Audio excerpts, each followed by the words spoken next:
Hello everybody and welcome to the Sorzis Corner, and Happy New Year, guys! We made it! I don't know how, but we made it. And with this new year comes new stupid videos for you guys. And now I'm going to talk about the film that you actually, guys, wanted me to talk about in the last video I made about this topic, the newest animated Disney flick, Encanto. Encanto is the latest animated movie released by Walt Disney Studios. The story is about the magical gifts and the miracle around the Mirabel family, and most importantly, Mirabel Madrigal. Unlike her siblings, Mirabel does not have a gift, so the conflict revolves around her lack of powers and how out of place she feels in her own home, and as part of her family. When Mirabel discovers that the miracle is in danger, it's up to her to discover how to save it, and maybe knowing if it has something to do with her. So I finally decided to watch this movie after all this time, and yes, I was looking for people to actually go with me, to the cinema, but I couldn't find anyone, so fine, I'll do it myself. And after watching it, I can tell you guys, I actually liked it. I'm not kidding, it's not a joke, not sarcasm. I am actually surprised of how much I like this film. But before I start the review and I start talking about what I think of the movie, I want to talk about some important things first. A while ago I made a video reacting to the teaser trailer of this movie. And in that particular video I was really harsh towards the flick. I did get a lot of criticism about my comments. Some were civilized with their criticisms and made good points, and others were well, not so nice. I heard the town of Encanto was actually inspired by a real town that exists in Colombia called Barichara. So, I actually went there. This is Barichara.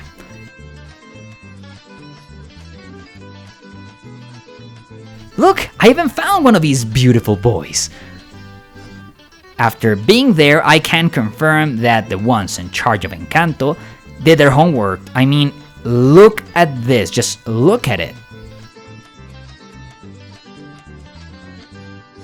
This is Barichara. Look at the houses, look at the colors, they really nailed it. And regarding my comments on the house being more, Mexican. So let's start with the most obvious one. This is, I don't know what this is. I mean, it looks really nice. Don't get me wrong. It's really beautiful, but that's not how Colombian houses look. There are indeed some houses in Colombia that are more colorful, and their structures can vary. So yeah, I admit when I'm wrong. That was a bad take. I'm sorry, guys. I'll take the L. So now let's talk about this crap, because that's the reason you're here. You just want to hear Colombian talking about what they thought about this film. I'm actually a very cynical guy. When I first heard of the movie, I thought it was just going to be like, oh, you recognize this thing from Colombia? It was going to be like sort of a Colombian checklist. It was going to be like, oh, do you remember this and this? What about this and this and that? And it was just going to be very mediocre and everything, but I'm glad I was wrong. Actually, to be really honest, Encanto did move some things in my little cold heart. So let's just get it on. Let's just do it. The idea of the miracle being born after the death of the abuelo, Alma's husband, and as a result of her trauma, does give her a lot of strength as a character. How blinded she was with her gift and how she starts leaving Mirabel behind because of her obsession with this thing she perceives as her own strength. The whole pressure the rest of the family has to be exactly what she expects, I think is very well explained. It's very interesting because, there's, in fact, a social hierarchy in this small town. The Madrigal family, of course, being, the one that protects everybody. They have powers, they have this image they need to maintain, this whole stuff. Even if the abuela wants to think at the beginning of the film she's doing it for the strength of the family, it becomes a form of hierarchical power. And in fact, in Colombia, still today, there's a lot of classism. There's this idea that there are some families that, because of whatever reason, have a bigger name and a bigger status. And of course, it's like, oh, this family and is this. So I was really intrigued to see where this was going, because this idea of how the family has to act, how a person of such status has to behave in public because of the position they have, is actually really, really, really cool, and I'm really glad that was there. Because even if it's something that you can see in other parts of the world, of course, it is pretty much still tied to the Colombian society. All this hierarchy and all this elitism still happening right now. Mirabel as a protagonist is likable and relatable enough. She wants to prove her worth to Abuela and to herself. I knew the movie was going to touch on a lot of cliches, and yes, it does sometimes, but it does it well. I love how the film handles its female characters such as Luisa, Isabela, Mirabel, and Abuela, especially those. In Colombia, due to our political conflicts, and yes, I'll get to those later, many men are killed in war, and women in families have to take care of the kids and keep the families together, and be strong and move on after the deaths of their husbands, fathers, and brothers in the war. So the whole theme of strength with Luisa takes a whole new meaning when you know the context. The same with Abuela's obsession of keeping the magic to protect her family from what happened to her. So I like how this theme was very well treated with both characters of the Abuela and Luisa, and all this idea that you have to carry all the family up your shoulders and be the perfect grandmother's perfect daughter, keeping shit together.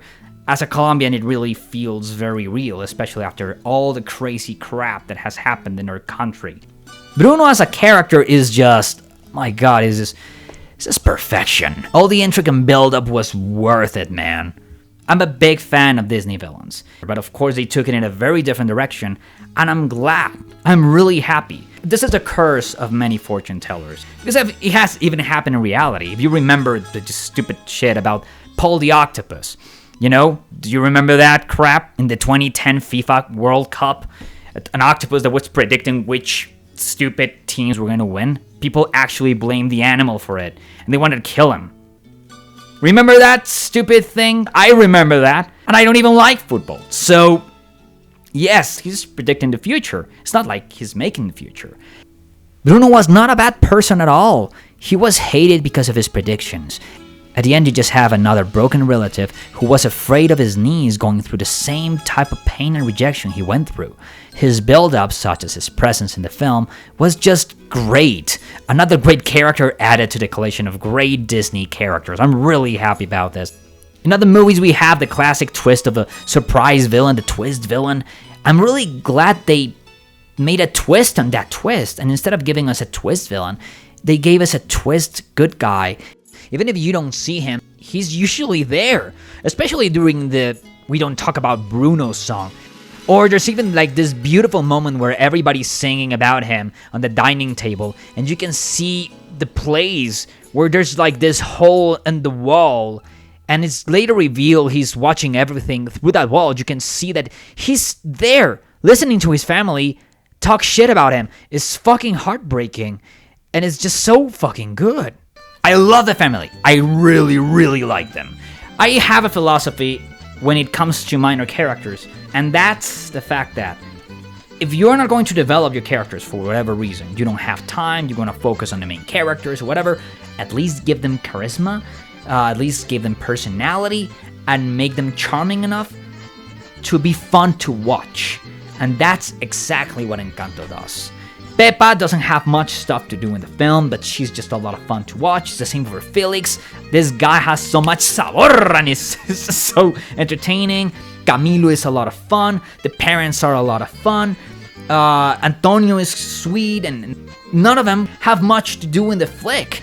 They're just entertaining to watch. Each one of their scenes is just packed with personality, so you remember these characters. That's a nice writing trick if you don't have time to really use them.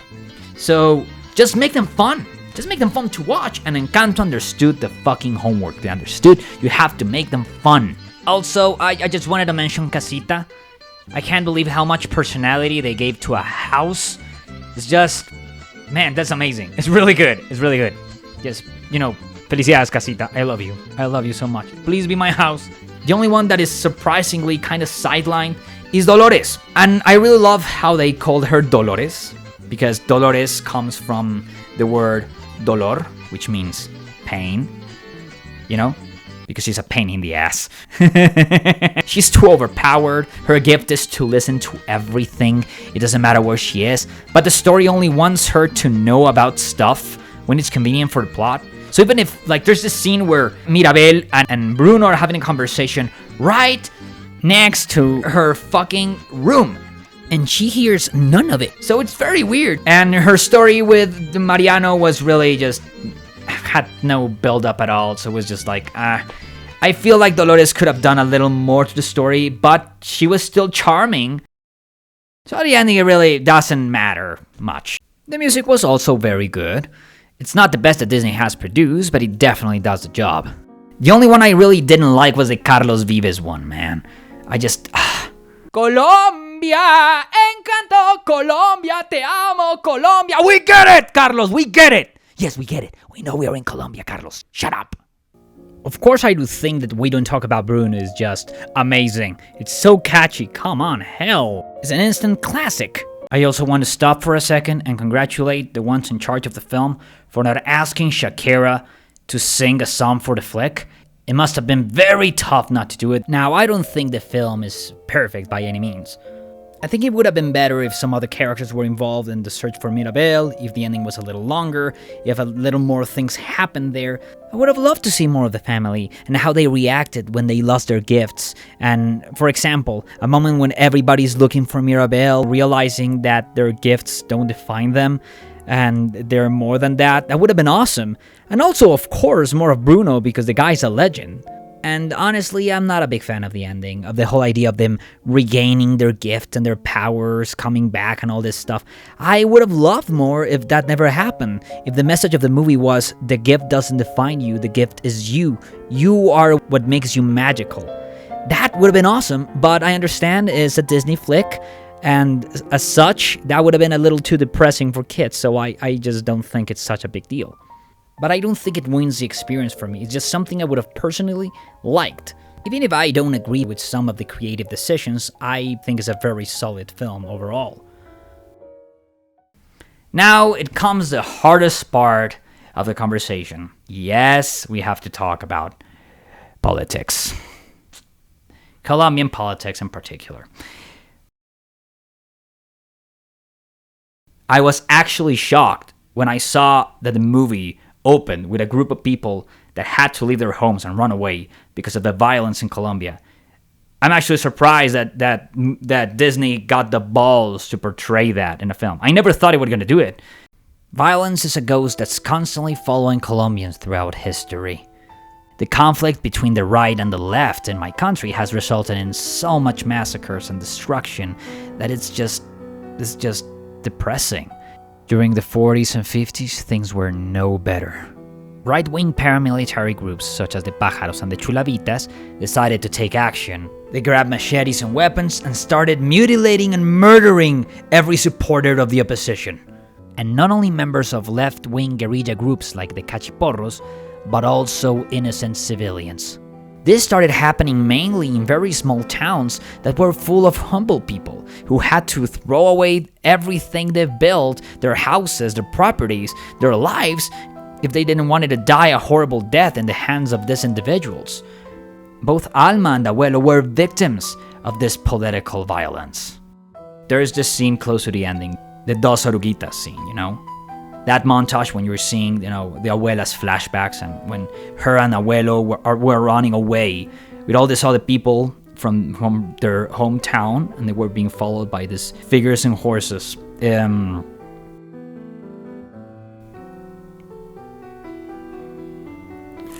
It was, watching it in the big screen, this horrendous reality was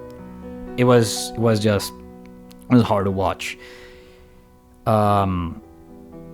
It was really disturbing watching that because it's still happening. And one way or another, it's still a thing right now. And there's many families that still go through this. And it's too fucking real.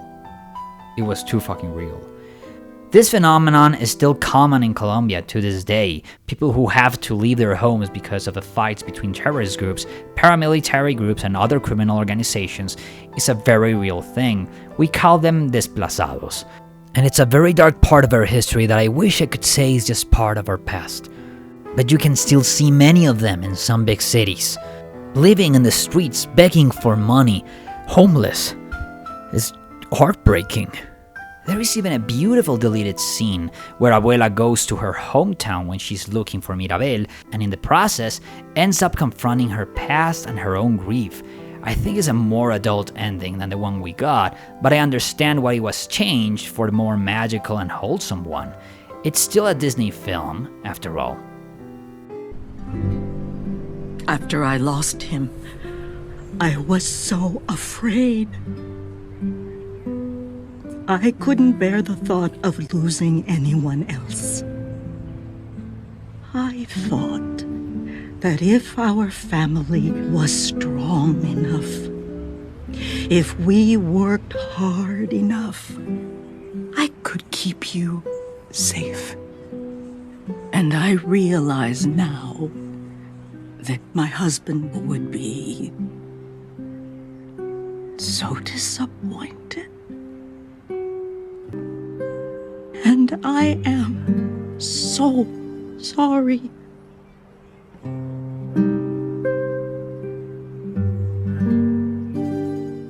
The presence of violence as the reason everything happened is still present in the movie, but never abused. So you never feel like they are like forcing it upon you, where it's like the movie's about violence. No, it's about the consequences of violence and how it can break a person.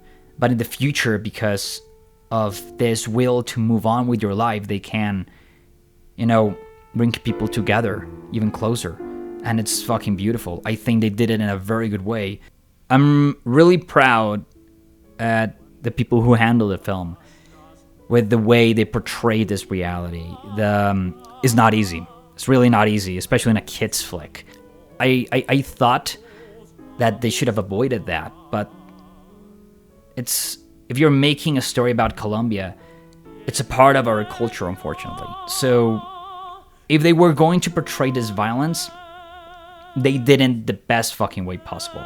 Those figures, they never specify who this group of people are. They never show their faces because violence doesn't have a face. Violence is part of Colombia, but it doesn't define us. There's a lot of other beautiful things that are also shown and portrayed in this film. So I'm really glad they did this with such dignity and respect, and kudos for that. The only issue I have with this particular theme, and it's not the theme itself, but clearly in the movie they never specify what is going on, why the Madrigal family have to leave this place. They never show this, they never talk about this. So if you don't know much about Colombian history, all this, you're not gonna know much about why this is happening. But at the same time, they don't need to still have an emotional impact. It makes it even better if you know what is happening. But to be sincere, I don't know how they could have integrated an explanation of what was happening in an effective way for a kid's film. So avoiding it, I think it was a smart decision. The theme revolves around this woman that lost everything, and with this magic, this miracle, she earns a new home. Something that many desplazados, many people who lose their homes forcefully in Colombia, wish they could have. And that's why I think the theme of this movie is so strong, and especially is going to resonate with a lot of people from Colombia like me. The Madrigal represent this reality, and it just makes everything that happens in the film so much more personal to me. The moment Mirabel is about to open the door, and she realizes she's the gift because of this issue that happened. And she looks at herself and she says, it's me. It's always been me. And everybody's asking her, like, go on, open the door. You're what's important. It's you. I don't know. It fucked me up. It really fucked me up. And I was just looking at it and I was asking myself, like, why the fuck are you crying? It's so cliched. But all the build-up, all the story, and all the stuff behind it, it just really... Why? It really affected me, guys. I was really not expecting this movie to resonate with me this fucking much. I'm not lying. So yeah, I'm really glad I saw it. I would definitely watch it again. Go watch it, guys. It's not a big epic adventure. It's not like super grand like Frozen or Moana and all that stuff. No, it's a small story. But I feel that if you're expecting this kind of grandeur, you're gonna be disappointed. This is in a small town. This happens in a town. And as such, I think the movie's great. This is not going to be as effective as in Spanish, but the word Encanto means enchantment, but it also means charm. So this movie is very wholesome, is very sweet, and it has its charm. Tiene su encanto. And if you live in a country like mine, I think it's good to believe in fairy tales and happy endings, at least once in a while. So thank you very much for coming, guys. Subscribe if you want more content from me. It would really help me. I haven't done much videos lately, but I want to start all over again. And I'll see you next time. This was the Sorzis Corner, and adios a toditos, hermano.